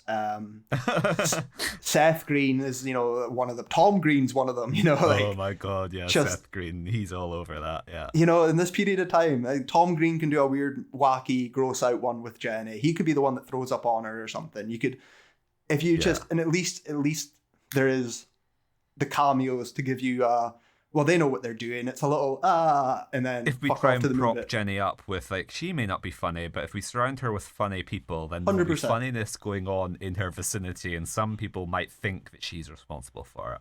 100%. And they might forget all the oh my gods that go on in between them. The sort of interludes between the segments. But I thought that was an obvious one, and it's something from this kind of era of comedy I expect. I don't demand it, but I expect loads of cameos. We're not that far away from The Hangover. Hang on. Sorry. We forgot one. Star of It's Pat and the nemesis of the 45th president of the United States. Kathy Griffin is in this. Griffin, and she's in it for, blink and miss her, but I could not tell you what she is. In my head, it just is It's Pat, where I think she is playing Kathy Griffin. Is she like a radio host or something? Something. But yeah, she's in this for 20 seconds. But that's it. But she's in it. I'm not saying use Kathy Griffin as a big, centerpiece or something, but there's nothing drawn to it. It's just a blink and you miss it, which is very fucking weird. I'm sorry, I'm just spiraling off into another one of my hallucinations where I'm imagining how she did she actually get banned from Twitter for doing the Donald Trump head thing? And people were like, what if Barron Trump saw that? What if Barron Trump saw you holding Donald Trump's decapitated head and he thought it was real? I'm now imagining what if Barron Trump watched Dirty Love and he thought you actually dropped a piano in Jenny McCarthy? He thinks movies are real, and now he thinks that men go around with fish up their asses and that women lose 200% of their blood. You're absolutely right. Blood coming out of her wherever. If you're a listening Barron Trump and you're wanting to join us to discuss Dirty Love, please send us an email. So that wraps it up basically. We will see everyone soon as we go through the nominations, but let's have a look at what the awards this film won. And anything which you tell me it was up for, I will probably think it was deserved. So of course it was Worst Picture, hence why we're here today. We got Worst Actress for Jenny McCarthy in Dirty Love as Rebecca Solmers. Didn't know she had a name. I want to say maybe the worst performance in Razzie history that I have seen. I'm right now in the heat of the moment, I'm inclined to agree with you.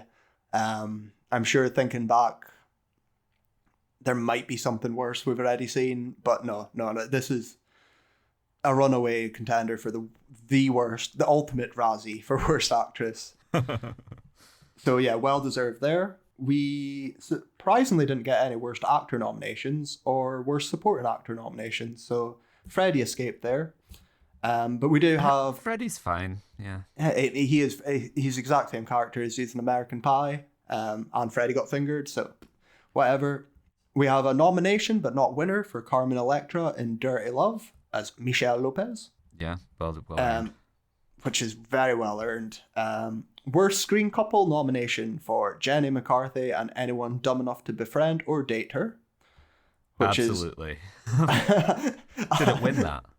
No, it didn't. It lost, and we'll come to that. So the only one winner so far, two winners, sorry, but we're way to rack up the awards because Its next one is Worst Director for John Mallory Asher.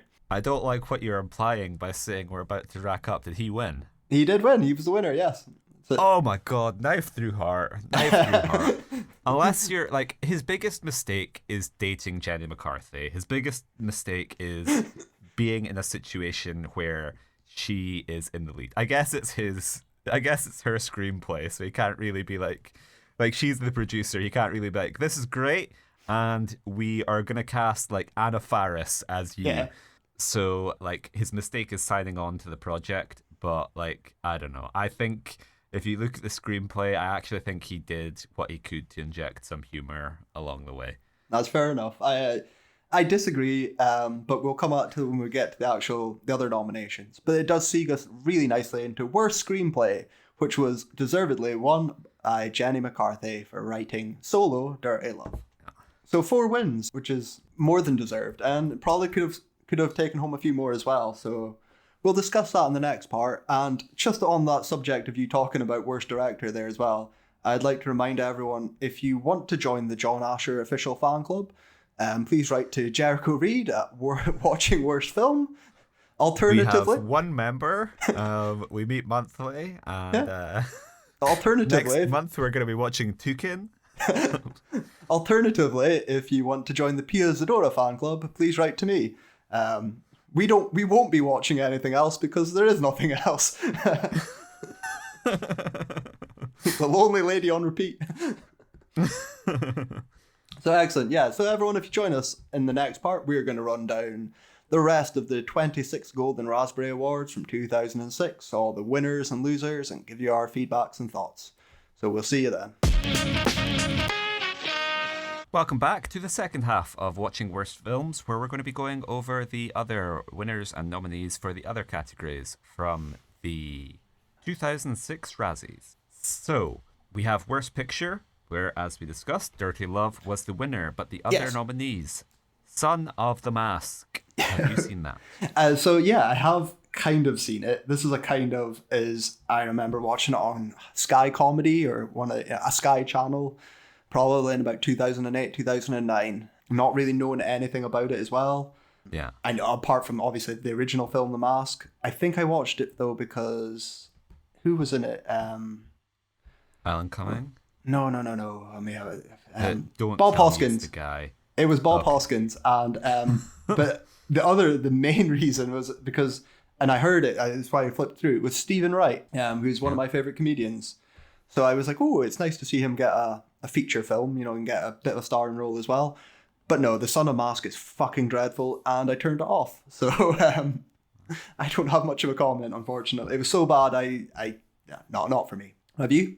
So this is a difficult era for me because it's trying to unpack which films are nostalgia tinted.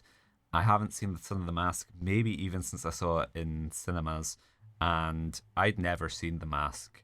So my knowledge of The Mask came from my dad saying, it's smoking, and the cartoon. Yeah. And so Son of the Mask was an introduction to like an amazing concept to me, and I liked Son of the Mask. Okay. And now when I remember Son of the Mask, I remember my licorice pizza-fied version of Son of the Mask, where I'm like, oh, like, yeah, like a creepy baby and a dog. Like, it's kind of like it's a good premise.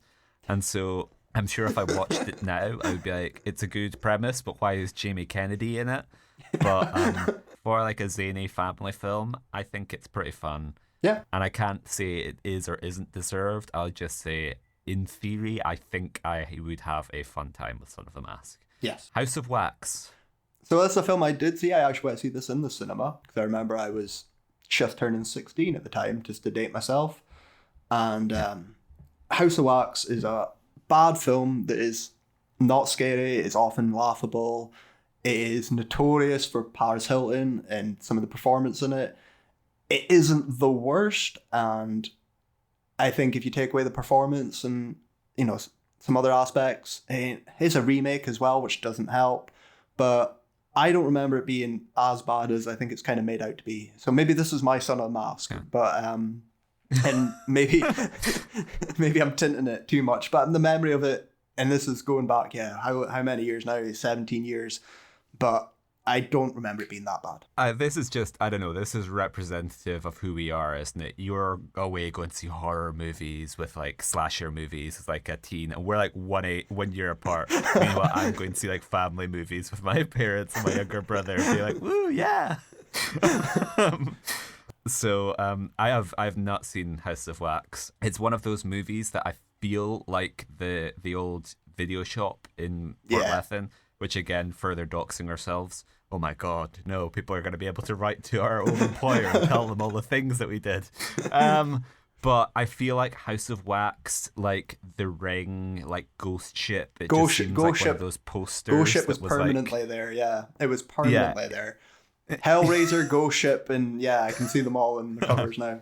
That's why I was like, oh, was Sarah Michelle Gellar in House of Wax, or am I getting this confused with The Grudge? But House of Wax I'm familiar with, never seen it. Okay. The Dukes of Hazzard. So I'm on a roll here. This is 2 for 2. I have seen The Dukes of Hazzard. I've seen it way more recently as well. It ain't good. I watched it yesterday. As it happens. I love it. It's not good. It's you know, I think it's it's that period of Jessica Simpson being on top, and Johnny Knoxville still riding off the jackass and the walking talls and stuff. How very dare you? Well, it's kind of it peels together though, because we've got The Ringer is a cinema, like this man is a modern Chaplin. This is pre-Ringer. This is pre-Ringer. Is it? Okay. Yeah, this is still on it. He's still in term, and it's got the connection as well because of Sean William Scott with American Pie. It's all there. It all connects together. It isn't. This wasn't a good time in retrospect. No. It's probably like it's better than House of Wax. So. That's all I'll say. It's understandably nominated, but I prefer it to House of Wax. So maybe Dukes of Hazzard is my Son of Mask. Can you tell me like what the like patient zero was for this? Because I feel like we just got all those like movie adaptations of like sitcoms at this period. Like we got Dukes of Hazzard, we got Starsky and Hutch. Yeah. Arguably like Bewitched coming up. Yeah. Like they all seem like they are like.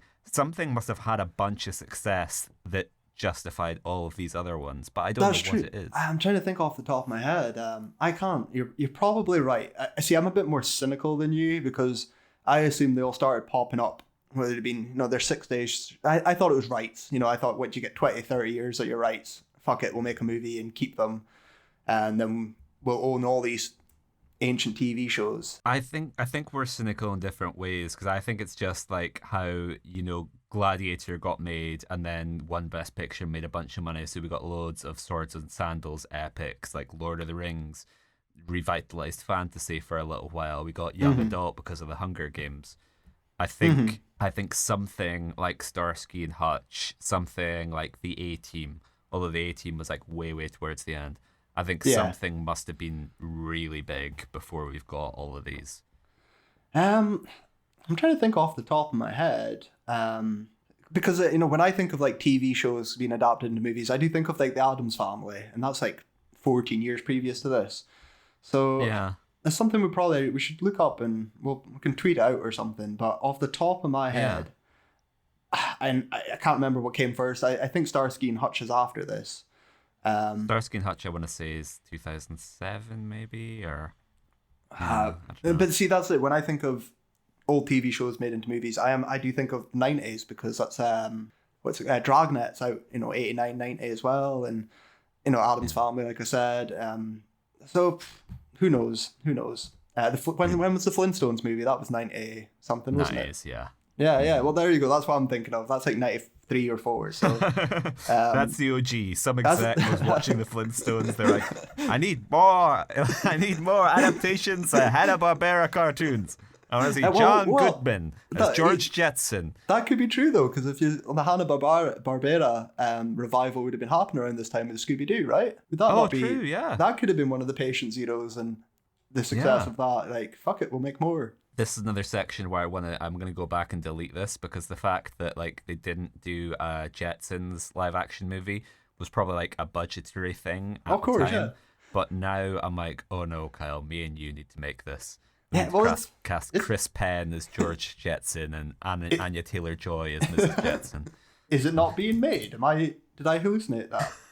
I thought there was a movie coming out. No, I don't think there is. There was a movie, apparently. Whatever. God damn it. Okay, so then we have Juice Bigelow. I know what you're thinking. That guy's American-based, but no, he's a European gigolo. He's moving on. Have you seen Juice? Have you met Mr. Bigelow? I have not. I have not seen the sequel.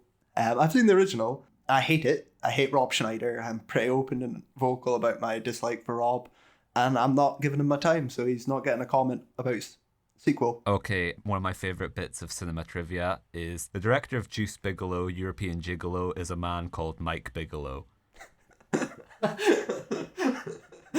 Is that coincidence, or is it? He can't exist. That has to be like an Alan Smithy. That's either Schneider himself trying to evade DGA rules or something, or that is like Dennis Dugan or one of the Happy Madison guys who's like, oh no, this is bad even by my standards. Mike Bigelow. Mike Bigelow. Sorry, I'm frantically Googling him because I want to know if he's a real person. Look him up because it's very he's not blue on Wikipedia. Like, he doesn't have much of an online footprint. So I don't know. Maybe he's the type of person. One credit, and this is it: Juice Bigelow, European Gigolo. Nothing else. I've been down this rabbit hole before. Like, I swear this man doesn't exist. Maybe he does exist. Maybe we can find him on LinkedIn, and he's like an accountant in Delaware. And he's like, actually, you know what? I don't like to speak about the time I spent on tour in Europe directing Rob Schneider, but he feels like he's such a small presence that he's close to being non-existent. So I feel like he's the kind of person that we could track down and ask him for his experiences. So, Mr. Bigelow, if you're listening, please write to us. See if you were disappointed on missing out for the Razzie of 2006. It put you into retirement, so we'd like to get you back out.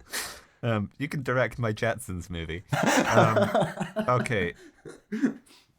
So, worst actor, Jamie Kennedy in Son of the Mask as Tim Avery. So you're not going to disagree with this, are you? Yeah, no, fair enough. Dwayne Johnson in Doom as Asher Sarge Mahonen.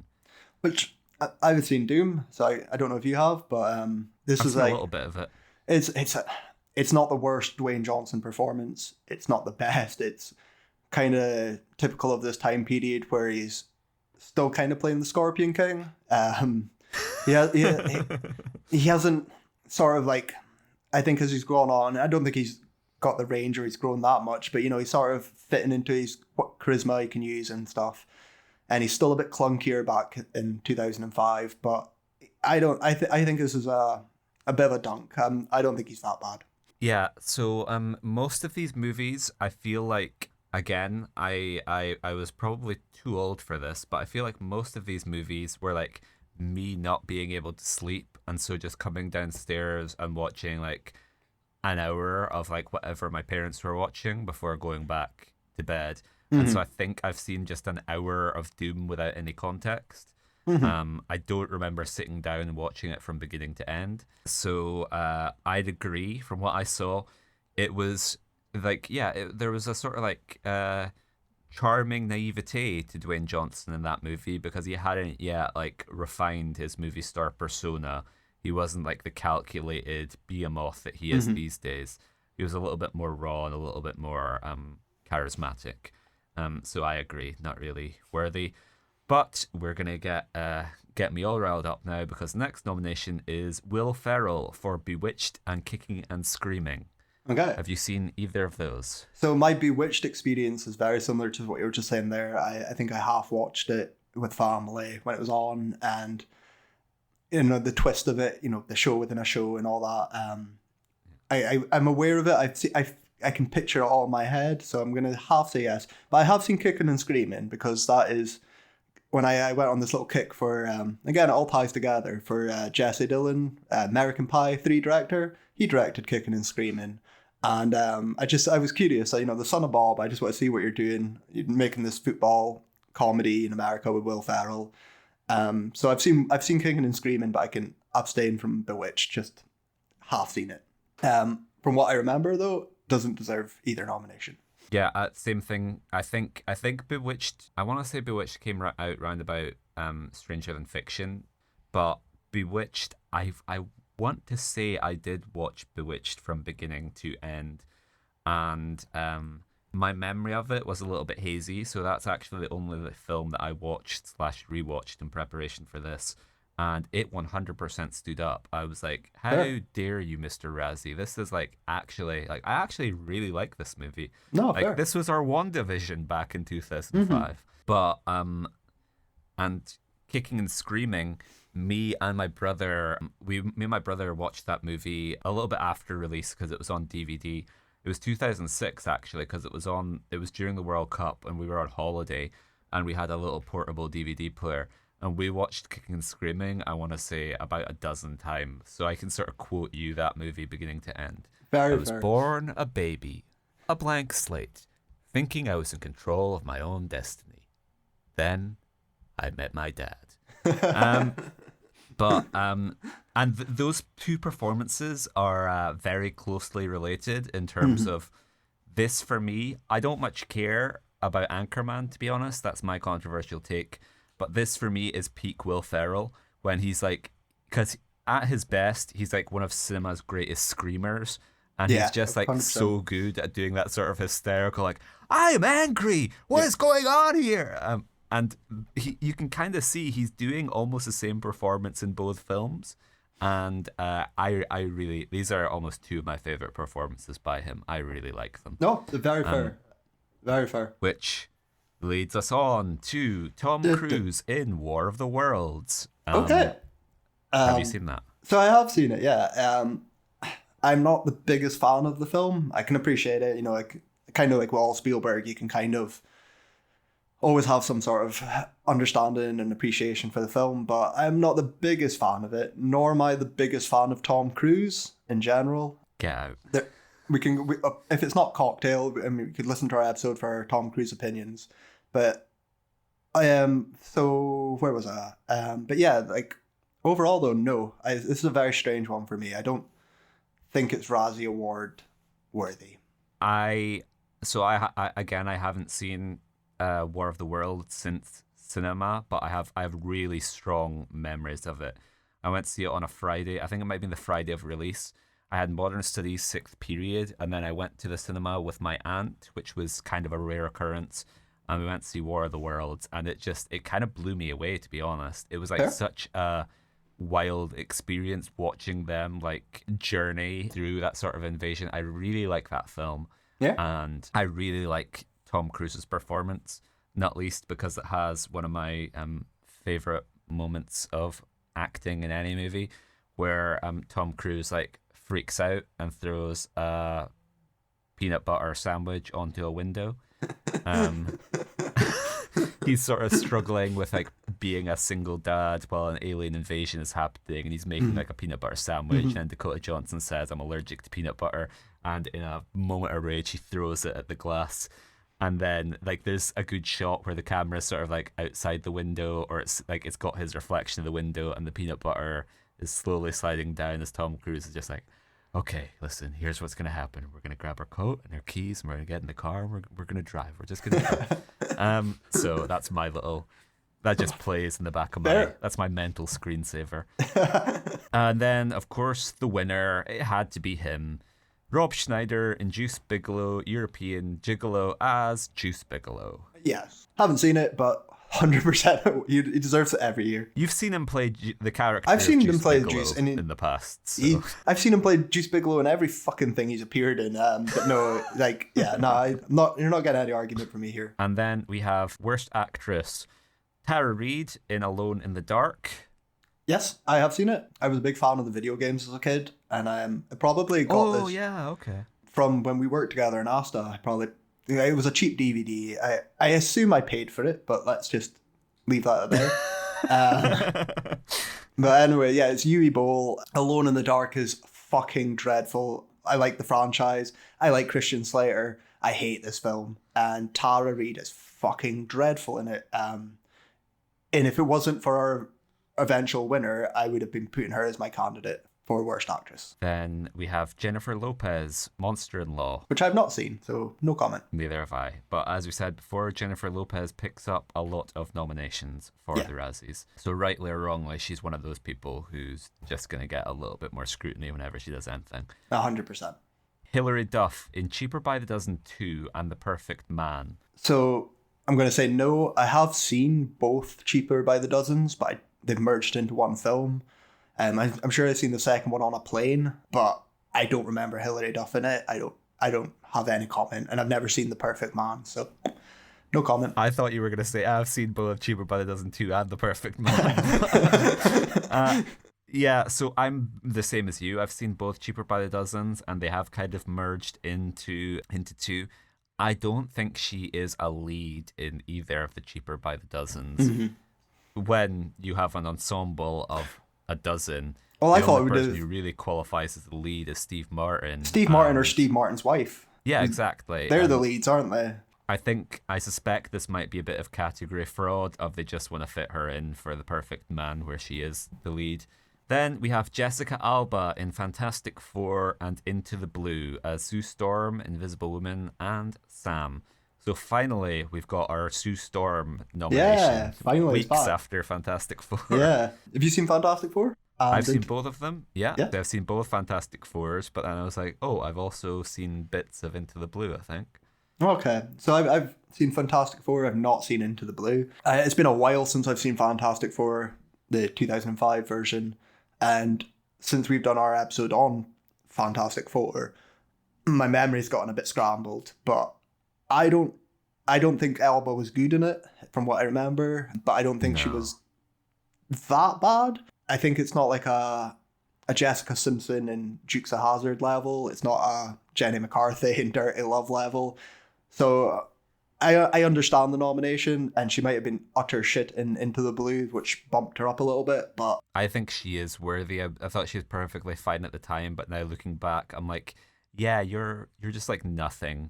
You're like one of those model actors that we harp on so much about, where it's like you're just kind of a void, and I can't remember like yeah, you can read lines a bit more convincingly than most of them, but I don't remember ever being like emotionally engaged with anything you did. No, and very fair. Into the Blue she was just hired as a clothes horse, because that's another one of the movies where like the poster was up everywhere. I feel like that was just like teenage boys in 2005 were obsessed with Into the Blue. I remember people speaking about it in class at school, and just reading you the cast list, it's the most 2005 thing imaginable. So we had Paul Walker, we had Scott Caan, and we had Josh Brolin in a supporting role, apparently. Which poor Josh just in the Bahamas with these, like, I don't know. Beautiful models and loads of money. What a poor man. playing second banana to Paul Walker and Scotty Caan. Just pestering him for stories about Entourage. And then, of course, we have the winner, Jenny McCarthy in Dirty Love as Rebecca Summers. That's her name. Oh, yeah, that's what we said when we recapped it before. I'm still just going to call her Jenny McCarthy from it, though. Yeah, she deserves it. She's, as we've said before, she's possibly the worst lead we've ever watched so far. So, yeah, fair play. You could have her up against an all-time worst of the worst, Jenny McCarthy versus Pia Zadora versus Zadora is miles above, towering over. Zadora's clear. Yeah, and like you could put her with the worst of the worst, and that still I wouldn't need to think to be like, yeah, sure, Jenny McCarthy without a moment's hesitation. Yeah, so 100%. For any given year, yeah, no, it's well, that's what I'm saying. When we do our ultimate wrap up, the very end of the pod or the end of the Razzies, once we've caught up to them all, and we do the ultimate, what was the worst picture out of all of them? What is the worst actor? She will probably be the worst actress. There's still time, Bo Derek, don't you worry, but currently she's the front runner so far. Worst supporting actor, someone else who I've tipped as flying below their Razzie radar, but who picks up a lot of nominations. Burt Reynolds in The Dukes of Hazzard and The Longest Yard. Yeah, so you're right. Burt does pick up a lot of nominations and not as many wins. I mean, in the earlier 80s, I think we've seen quite a few, but I guess around this time period, no. No, I like Bert. I think we've talked about this before. I like him in Dukes of Hazzard. I like The Longest Yard as well. It's not the best Sandman, but it's not the worst. And he's not that bad. He's not the worst actor in that. He's not the worst supporting actor in that, in either of them. So No. yeah, that's a bit of a strange one. Maybe it's just to tie it all together with his previous nominations and stuff. But no, not for me. I think it's the Warren Beatty curse. He took the Warren Beatty Jack Horner role in Boogie Nights, and Warren's just doomed him to forever be nominated at the Razzies for everything that he does. Then Eugene Levy in Cheaper by the Dozen 2 and The Man. The Man. So again, can't comment on Cheaper by the Dozen 2, and I've not seen The Man. Do you like Eugene Levy though? I'm a fan, so no comment, but maybe he was very bad. He's just kind of doing the standard, like, probably the Schitt's Creek thing that everyone loves him for in Cheaper by the Dozen 2. I think he's the dad of another family. He's the rival, he's like the negative zone Steve Martin. Okay. And in The Man, I have seen The Man. So The Man's a buddy comedy with him and Samuel L. Jackson. Okay. It's a tagline, one guy walks the walk, the other talks and talks. Only one of them can be The Man. The Man. He's The Man. I do not remember The Man at all. But, like, I don't know. He kind of works with Samuel L. Jackson. He's okay. I guess a good contrast. I like to imagine you've memorized the tagline all these years, but you can't remember the film. Yeah. So, no, I'm not allowing that a nomination. And then we have Bob Hoskins in Son of the Mask as Odin. He was the only reason I paid attention to it for 20 minutes, so I'm going to take him away from just for that. Fair enough. I actually don't remember him. I'm now trying to insert him into it with, like, listen, Loki, you better... You've gone on balls right up, so you have. And then, conveniently, we have Alan Cumming as Loki in Son of the Mask. Mm-hmm. Which, no, I think he's good. Yeah, no, that's fair. I think Alan Cumming is just naturally like a kind of like mischievous Loki kind of presence. Yeah. But I think always he's, is, isn't I he? think Yeah. he's good. And I'm a fan of Cumming as well. I think he's a good actor. I think if Hoskins and Cumming are here, it's because of the film and probably not their performances. Yeah. So, no, fair play. And then, okay, Hayden Christensen in Star Wars Episode 3 Revenge of the Sith as Anakin Skywalker. No, 100% no. That is his best performance. I can understand if you maybe nominate him for Attack of the Clones, in which he has all they're animals, and I slaughtered them like animals. I hate them! And I don't like sand, but I love the prequels. I think they're all good. I think Revenge of the Sith is the one I have the easiest time making an objective case for, and I think he is good in that film. So, I have the love for Phantom Menace. I don't think the audience does, but you know my dislike of the next two. But got to give the devil his credit where it's due. Hayden is much better in Revenge of the Sith than Attack of the Clones. It's like a night and day kind of performance. So this is strange that he's won this, to be honest. Other than to enrage you and maybe get some clicks or some attention, that's a bit of a strange one. Especially, it's one of what I always say when we kind of wrap these up, especially when Episode 3 is nowhere else nominated. It's always strange that he was so bad. He's the only bad thing about it, you know.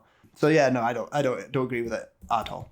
Moving on to Worst Supporting Actress, we have Jessica Simpson in The Dukes of Hazzard as Daisy Duke. Yeah, so I covered this earlier when I was talking about Jessica Alba. Jessica Simpson is fucking dreadful. She is not an actress, and then you know, like it's not offensively bad as Daisy Duke, but yeah, it's worth the nomination. And then, keeping it in the family, we have Ashley Simpson in Undiscovered as Clea. So yeah, no comment. I know Ashley Simpson for her SNL performances, her infamous performances on there. I didn't know she was in movies. Never heard of this film. No comment. And this is another one where I will try and suppress my rage. Katie Holmes in Batman Begins as Rachel Dawes. So we got Christopher Nolan's first film to be nominated for a Razzie in some way, isn't Indeed, I think his only one. Oh, okay. Unlike my hatred of Kevin Smith, my love of the Star Wars prequels, and my obsession with Paul Thomas Anderson, I haven't really spoken about my love of the Nolan Batman movies that much. But that's they're my Bond films for you, I guess. And so I like them. I love everything about them. I think I think Katie Holmes is not great, but I don't think she's Razzie worthy. Like, she's beyond the clicks from her being married to Tom Cruise. I don't think you look at that and single that out as being Razzie worthy. Yeah, I agree with you. It's that I don't think her performance is good. I much prefer Maggie Gyllenhaal's in the sequel. Yeah. But I don't think she's dreadful either. It's just it's a bit miscast, and it's a very dry, soulless kind of performance. But I don't think it's entirely the worst. This is a Tom Cruise. This is a double billing with his nomination, and I don't think it's deserved. Looking at all the other names and movies on that list, she's a massive odd one out. She's the only actress there. Yeah, because Carmen Electra in Dirty Love as Michelle Lopez. We've kind of done that enough. Well, as I was going to say, she would have won it if it wasn't for the eventual winner. She is dreadful, dreadful, dreadful. And if it wasn't for the eventual winner, which is Paris Hilton in House of Wax, which is the worst performance in support in history, she would have won it. But again, as we just said, that 5 nominations, and Katie Holmes is the only actress there properly.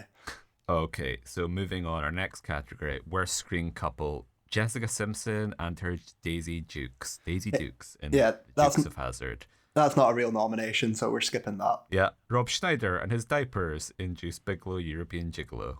Yep, no, skipping that. Jenny McCarthy and anyone dumb enough to befriend or date her in Dirty Love. That's close to one, but we close to one. That. If you picked one, if you picked Jenny McCarthy and The Magician, 100%. But no, you're trying to be funny, Mr. Razzie, and I'm not having it. How many times do we have to tell you? Yeah. Listen. Jamie Kennedy and anybody stuck sharing the screen with him in Son of the Mask. Well, when one of those things is a CGI baby, I feel like that's pretty damning. Yeah, that's kind of fair enough. I would be like, if you take Jamie Kennedy out and you just leave the CGI baby and the CGI dog, that's what we all came there to see. Well, yeah, worst screen couple, CGI baby and CGI dog. 100% understand the nomination or winner, but yeah, it's not the case though. And then the winner, Will Ferrell and Nicole Kidman in Bewitched. So having just watched this within the past 24 hours, I want to say, like, I was prepared for this to be a case of, like, 2 good actors who don't really gel or whatever. But, like, I was watching one sort of, like, date scene they had by the water as the sun was setting. And they were, like, I don't know, eating sushi or whatever. And Will Ferrell was kind of, like, teaching Nicole Kidman how to do his comedic shtick of, like, oh, here's how I do my crazy eyes. And, like, it was nice. I liked it. It was just, like, a really charming moment where I was like, you know what? No, I actually buy into this relationship. And, like, it is weird in the way that it's, like, it's meant to be, given that she's a witch and he's, like, they were actors playing a supernatural being, but also playing like people playing like it had those layers to it. But I really like those two. That's fair. That's very fair. Don't agree with that. Worst remake or sequel. I think we can go through this category quite quickly because it's going through the films that are nothing new here. It's House of Wax. We've got the Dukes of Hazzard, Juice Bigelow, European Gigolo, Bewitched, and the winner, Son of Mask. Out of those, I'm prone to say that Son of the Mask is a deserved winner. I would also understand any of them, maybe apart from Bewitched winning that though, or maybe Dukes of Hazzard. So Son of Mask, Juice Bigelow, or House of Wax would have all been worthy winners, and I wouldn't really complain. I want to say Bewitched, like it's peculiar that Bewitched, and this is only going to be like the beginning of it, but it's peculiar that Bewitched picks up as many nominations as it does. And I wonder a little bit if it's Land of the Lost syndrome of, did Mr. Razzie just love the original run of Bewitched, and so he's a little bbit precious about it, and it's maybe the like, well, I guess you aren't ready for that, but your kids are gonna love it. I see. My understanding as well though is like when Bewitched came out though, it was slaughtered by critics, like at the time, really? Okay. Like contemporary. It was hated, I think, because of the change of the formula and the sort of like inversion and meta-ness of it. Like it was despised. Like I remember, I think family friends going to see it or someone or reading reviews. At the time it was slaughtered. I think it's like a greater understanding and appreciation now has grown from it. Yeah. So I don't think Mr. Razzie was alone in this time for like going so hard on Okay. Bewitched. I think it's maybe Yeah. got more of a cult status and it's improved its standings now. Yeah, yeah. like, don't get me wrong, I don't think it's a fantastic film. I just think it is very charming, and I like a lot of I think it's doing a lot of interesting absolutely. things. It's more interesting than any I think- TV Well, I version think of Bewitched has like anyway. you say, if it came out 10 years later in the times of that Marvel show that I've forgotten, the one with the one, you know, the one. She-Hulk. Yeah, the one with the Scarlet Witch. The one with Wanda and Vision. What's that Yeah, called again? That's the one. The one Vision with the person. Wanda. If it came out in a sort of more internet culture, sort of memey post world we live in, I think it would have appreciated a lot more. It could be a dissection of the 6 Days sitcom and things, but as it stands at the time, I just don't think the kids were ready for it. I think we found our niche is follow us on social media at Watching Worst. We're just going to be posting 2005 Bewitched memes. Just Bewitched and Pia, nothing but that. Worst director, we have Lawrence Gutterman for Son of the Mask. Yeah, well deserved. Nora Ephron for Bewitched. No, I really like Nora Ephron, and I don't think she dropped the ball particularly here. J. Chandrasekhar for The Dukes of Hazzard. Which I don't think is deserved. As a director as well, I mean, Jay, struggling to pronounce his last name, is from Super Troopers. Don't know if you've ever seen that, which is, again, a similar kind of comedy from the mid-2000s. I don't think it's that bad a direction, though. So I'm sticking up for it. No. And then, do you want to take this next one? So next up, we have Uwe Boll for Alone in the Dark, which is 100%. I mean, this man is not a filmmaker. He's not a director. We could go on about it fucking ad nauseum until we were blue in the face, but it's awful, and it's such a poorly made film, and it's his vision and it's his production that he deserves it. He deserves the win. It's not just a nomination. Alone in the Dark should have swept these awards, and he's got very lucky to escape. Saved only by the undue, undeserved win for my beloved John Mallory Asher for Dirty Love. And then worst screenplay, we have Son of the Mask, written by Lance Kazay.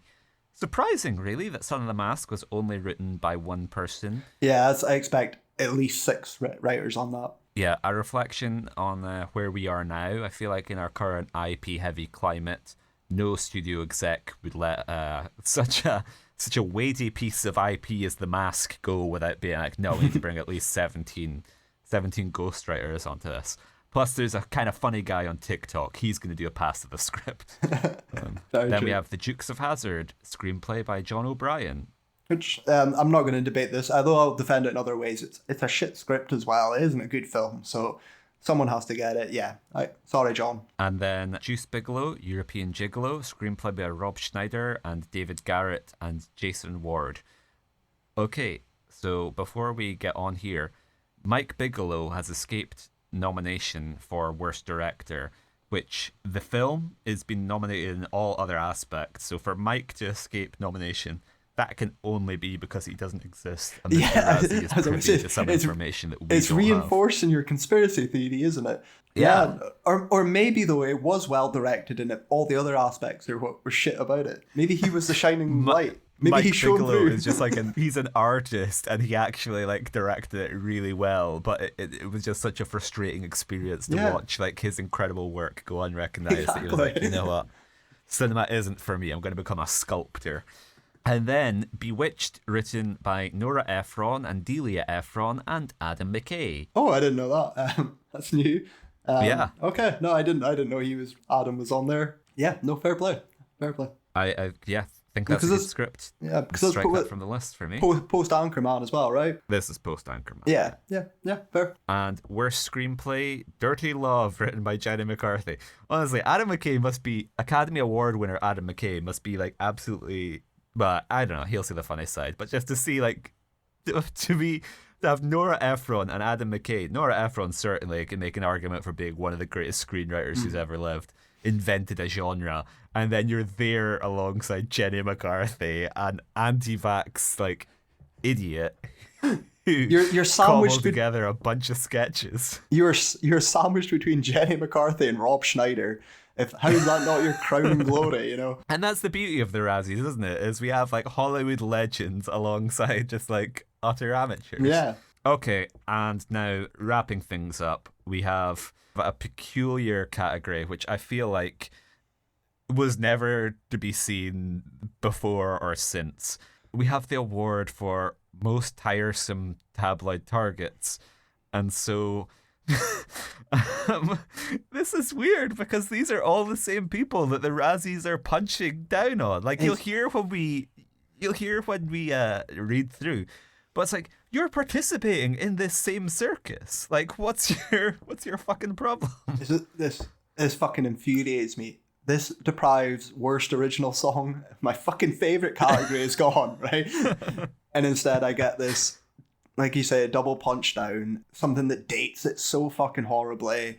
You know, like, you couldn't do this in 1985 because we'd be like, what the fuck's, I don't care what's going on. I hate this. This really bugs the piss out of me because, again, I want my worst original song. I want to listen to something and discuss it. I don't like this. I don't like it double. You know, even worst original new star. Where's that? Yeah, exactly. Okay, so we'll just power through this. The Simpsons, Ashley, Jessica, and Nick. Do you know what that's in reference to? No. I know them individually, okay. But no. Mr. and Mrs. Brittany, their baby, Sean Preston Federline, and their camcorder. Do you know what that's in reference to? No. I remember Kevin Federline, but I don't remember their camcorder or their baby, so no. That baby is going to be, what? Yeah, 17. Fuck. Paris Hilton and whoever... Do you know what that is in reference to? Whoever she was sleeping with? No idea. Tom Cruise and his anti-psychiatry rant. Do you know what that is in reference to? That is in reference to Tom Cruise and his Scientology. I get that. I remember that. And then that lost to Tom Cruise, Katie Holmes, Oprah Winfrey's couch, the Eiffel Tower, and Tom's baby. Is Mr. Razzie okay? Is he having some kind of episode? Because he's just kind of like spewing things out there. Well, this is what pisses me off. So A, Tom Cruise lost to Tom Cruise, which fucking makes no sense. And B, you know, at the end of the day, when we're recapping these way down the line, the Eiffel Tower has won a Razzie. The Eiffel Tower has won more Razzies than Mike Bigelow, and I don't think that's right. I just, you know, Oprah Winfrey's couch won more than Alone in the Dark. I'm furious.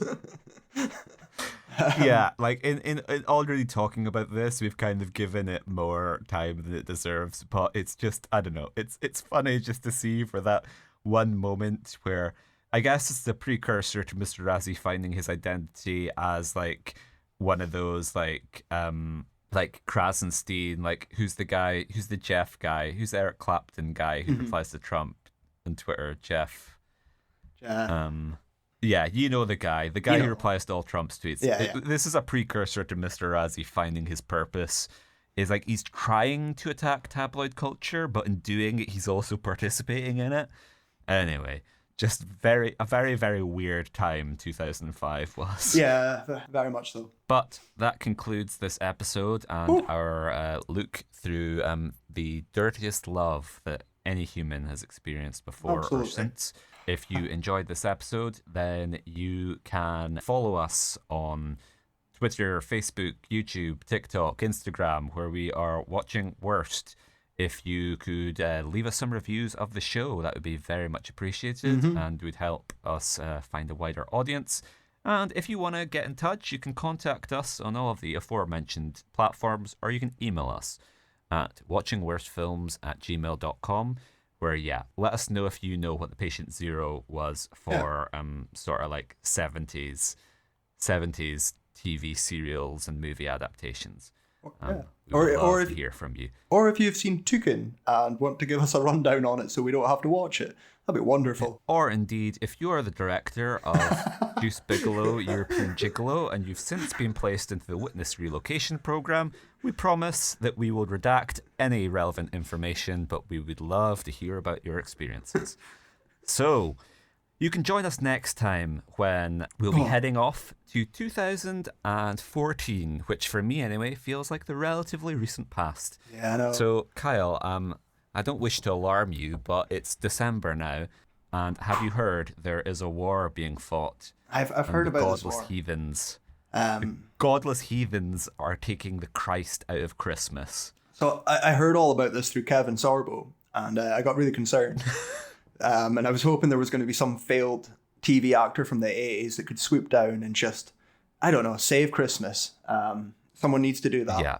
Well, thankfully, someone is here. And his name is Kirk Cameron. He's saving Christmas. It's our next episode. Join us for that. I can't fucking wait, guys. I'll see you then.